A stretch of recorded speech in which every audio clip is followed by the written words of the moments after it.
to Barberville.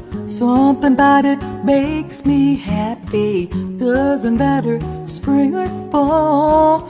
Barberville's where the music is happening. I can't wait till Barberville. I can't wait, I can't wait, I can't wait till Barberville.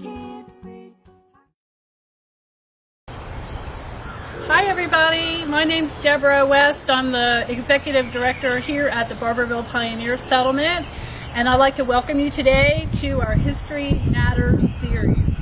We're putting these videos together for parents and teachers and students to get you out of your virtual classroom and bring you on to a virtual mini field trip here at Barberville Pioneer Settlement. As you can see, we're practicing the social distancing. And today we want to talk to you about the history of the railroad here in Florida. And what better place is there to show you the history of the Florida Railroad than at the Pierson Railroad Station? All aboard! Welcome to the Pierson Train Depot and caboose here at the Barberville Pioneer Settlement in Barberville, Florida. Prior to the 1830s, in order to travel here in what was soon to be the central part of the state of Florida, the only way you could travel was by horseback or horse-drawn carriage or wagon, or maybe even coming down on the steamship that came down from Jacksonville to Volusia and then taking a stagecoach across. But once the iron horse came, which was soon after the Second Seminole War after the 1830s, why, then the iron horse transportation was here. And it played an important part in every aspect of life. During the 1880s, the state of Florida was trying to develop as much of the state as possible, and in order to do so, it needed to create better transportation. The state chartered 60 railroad companies by 1885, offering a bonus of land grants that ranged from 5,000 to 10,000 acres per mile of track laid as an attraction for investment by wealthy businessmen. As a result of the land sales to individuals and land companies and the awarding of land to canal and railroad companies, almost all of the state was open for development by the turn of the century. And in comes Henry Flagler in 1881. Now, Henry Flagler was a wealthy businessman, made his money in oil up north, and unfortunately his wife Mary came down with what was called consumption, or what we know today as tuberculosis. Now, Mary, what they wanted to do with patients like Mary was that they wanted to send them to a warmer climate, especially in the winter. And so many of the wealthy people up north would come down south and they would spend the winter here. So when Mary came down with consumption, Henry Flagler got on a steamship, came all the way down the coast, and landed in St. Augustine. And St. Augustine at that time was a fledgling community. It certainly did not have hotels to the standard of Henry Flagler.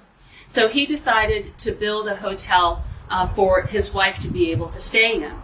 And then as a good businessman, he decided, well, I could have all of my friends coming down here in the winter as well. And if I built a railroad that went from Jacksonville to Tampa to Key West, why, I could make a fortune. And being the good businessman that he was, he knew that he needed to have something on those trains going back north. So he went around to all of the farmers here, got their produce, their citrus, and the lumber, the three main industries that were here in the Central Florida area in the 1880s. He loaded all of that product on and sent it back north, and thereby creating the footprint of the railroads that were going to be here in Central Florida in the 1880s. The number of miles of railways increased from 518 miles in 1880 to 2,489 miles in just 10 years, going up to 1890. And the population grew by over 45% in Florida, adding over 120,000 residents during that same time period. Key West was the most populated city, followed by Jacksonville and Tampa. In order to get to these most populated cities, there needed to be a rail line in between connecting them. And here is where Barberville and the Jacksonville, Tampa, Key West Railroad comes into play. This station was built in 1885 as one of the many rail lines built during that initial development of the rail system in the state. But only 2 years later, it was sold to the Jacksonville, Tampa, Key West Railroad. By 1891, the Palatka and Indian Railway was chartered to connect the JTKW Railway with the Florida Southern Railroad at Sanford. It was in an effort to take all of the traffic off of the St. Johns River, to take that competition away from the ferry boat system. Businesses changed hands frequently in the late 1800s, and it was only 2 years later, in 1893, that the Jacksonville, Tampa, Key West went bankrupt and was sold to the Savannah, Florida Western Railroad, which was then incorporated into the Atlantic Coastlines in 1902, which all merged into the Seaboard Coastline Railroad, also known as the Family Line System, in 1967. Whew, that was a long history, but we finally have come to the company that owned the station when the settlement saw an opportunity to obtain a grand building for the new village being built behind the schoolhouse. Railroads became a lifeline for all those new residents of the state.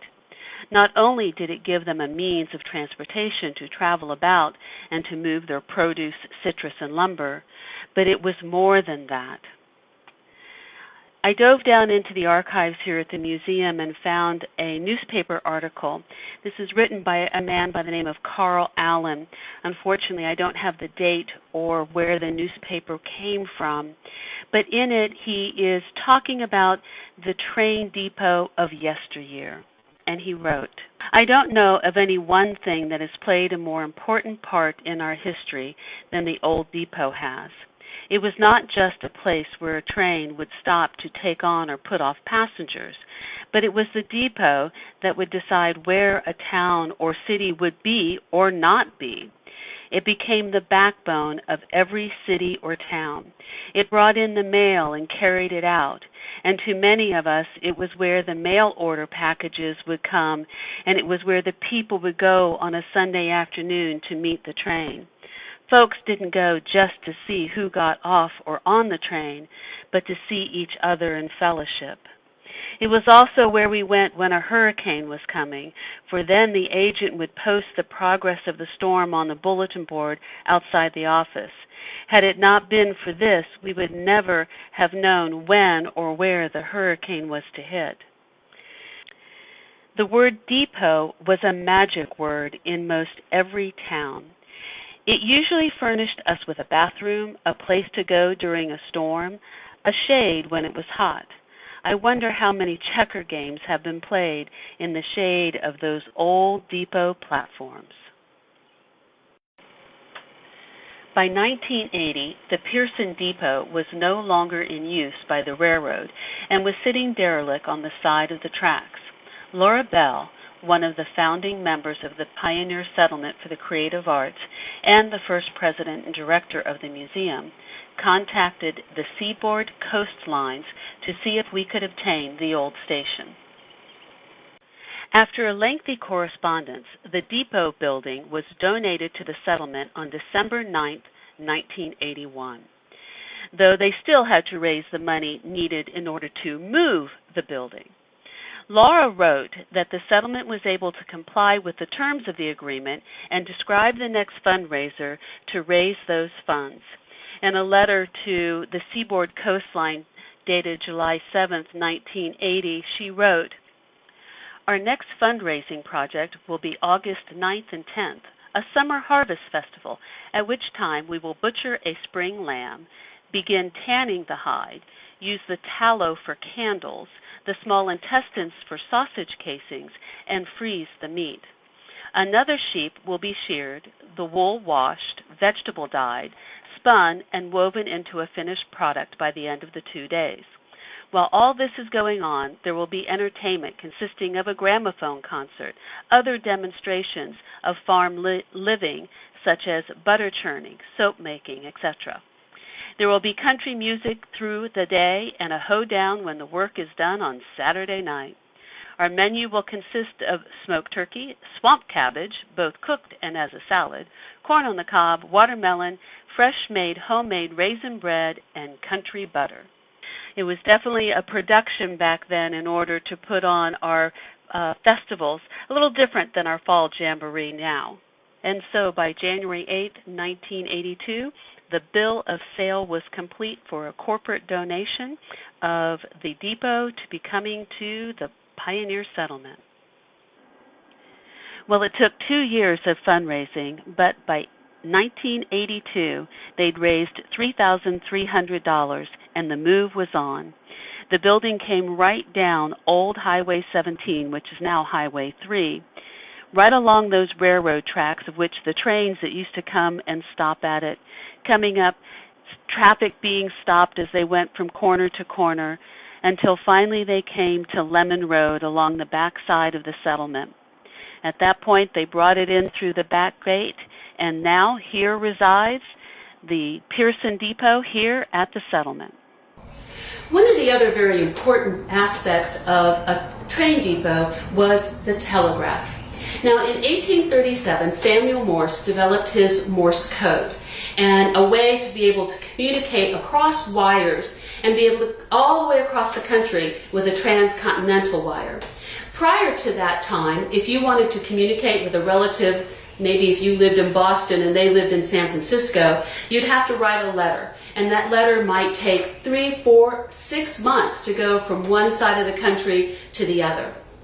Then we developed the Pony Express, and those were the men that got on the horses. They rode as hard and fast as they could across the countryside, changing out at stations, getting a new horse, getting on, taking that mail bag all the way across. And it might take maybe a week for the letter to be able to get across. Now, all of a sudden, we have the first instant communication. You might say this was the early texting form. In the late 1800s. There was a code with dots and dashes that Samuel Morse developed that the code operator, and a lot of times it was the station depot agent, or it might have been a woman from town who would come in and they would get those messages. This would also, another interesting part about this was it was developed right around the time of the Civil War. It was the first time that they had instant communication during the war. They even took men, put them in hot air balloons, sent them up into the air with a wire connecting down to the ground so that someone could look up and see the battle and be able to give instant communication to the commanders on the ground in order to have troop movements move in a way that helped win the war. So an interesting fact that the telegraph started not only instant communication like we have with our texting now, but also it helped to win a war. Carl Allen, in his newspaper article that I was reading to you earlier, stated that it was fascinating to be able to go into the depot and see the telegraph operators working and seeing that those sounds were somehow making words. He also commented that during the World Series that it was wonderful that they could go in and get the scores right as it was coming over the wire instead of having to wait 2 or 3 days in order to get it through a newspaper.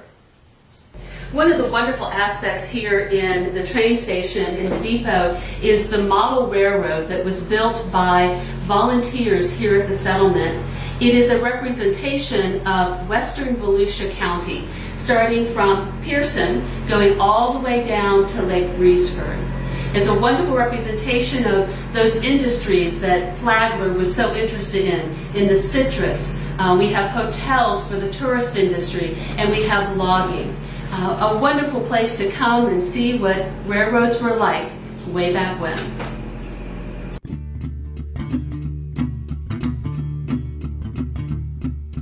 Children, travel with me, a story I will tell. Volusia County Railroad days, crackers know it well. The Jacksonville and Tampa and Key West Railroad line rumble down through Pierson, try to stay on time. Train depot day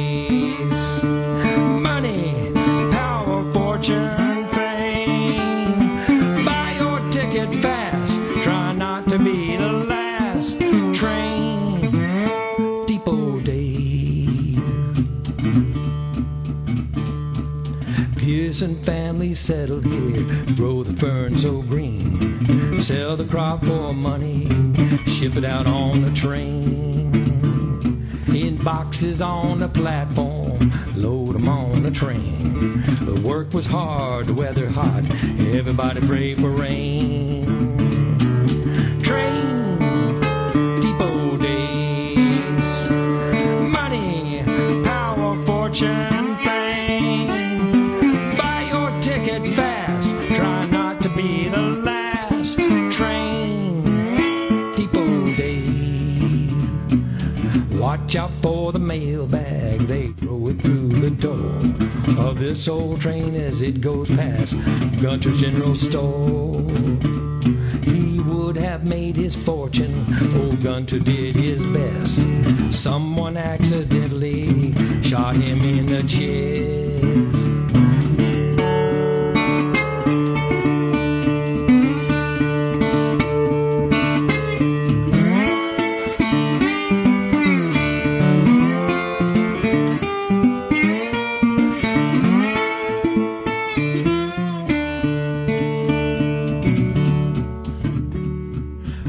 Still rolls through Pierson, does not stop no more.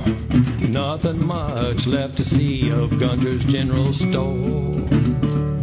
The ferns that used to pack the train, now highway bound, closing down the depot, ruin of the town. Now they moved that depot to Barberville at last.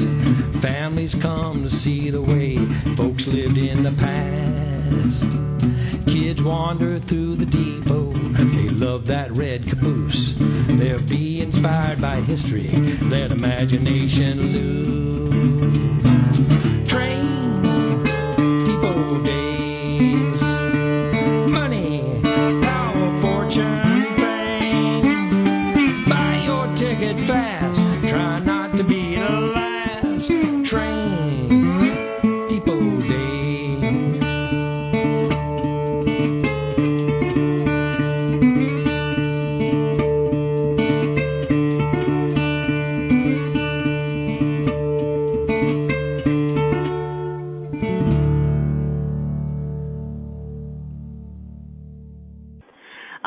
But what is a depot without track and a rail car? The indomitable Laura Bell was again riding to Seaboard just a few months after receiving the depot to request the donation of a caboose, engine, tracks, a handcar, whatever they might want to donate. And by August of 1983, 1 year after she first started to request it, Laura was successful in getting a caboose donated. Originally, it was gray and labeled Family Line Systems. It was brought by rail to Barberville, then its iron wheels were replaced with rubbered ones. Tom Youngblood hooked up a tractor and once again drove down Highway 3 to the settlement. Laura, Tom, and settlement president Howard Grisham even rode on the caboose as it made its final journey.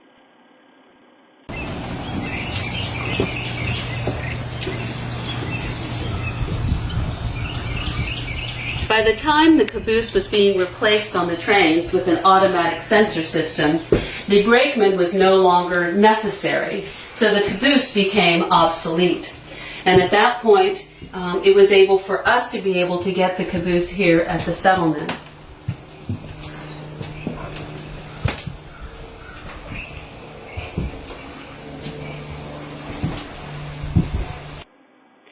Today, the depot is a focal point at the settlement and used in various programs, including our Florida History Field Trip program, as well as a stage during our Fall Jamboree and Spring Frolic. It's continuing the legacy of the depot of the past as a place not only for those passing through, but also as a place of fellowship where the community gathers to share in music, education, and laughter. We thank you all so much for joining us for our History Matters programs, and we hope to see you again at our next building. Please make sure you make in the comments what building here you would like us to talk about next. Bye-bye. Bye-bye from the Barberville Pioneer Settlement. Thank you so much. Wasn't that great? please leave any of your questions or comments in the comments part on our Facebook page, and we'll be really happy to answer anything that you have. Running a historical village museum is our passion, but it's not cheap, and we need your help, especially now. We have a fundraiser that you can find on our website. It's called the Fund the Gap Fundraiser, and we invite you to go to our website, and if you can, if you're in a position to, give generously. Your contributions will help us keep our doors open and keep history alive for future generations. Thank you. Hi everyone, Richard and Jonathan. We're the ones that kind of inherited this thing this year, and we're trying to get this thing up and running. As you can see, it's a little rough. First off, I want to thank the volunteers who built this, and we're trying to get as much information about them as we can. If you know who these volunteers were that built this model railroad, we sure would appreciate them having their names so we can take care of that and list them on this display.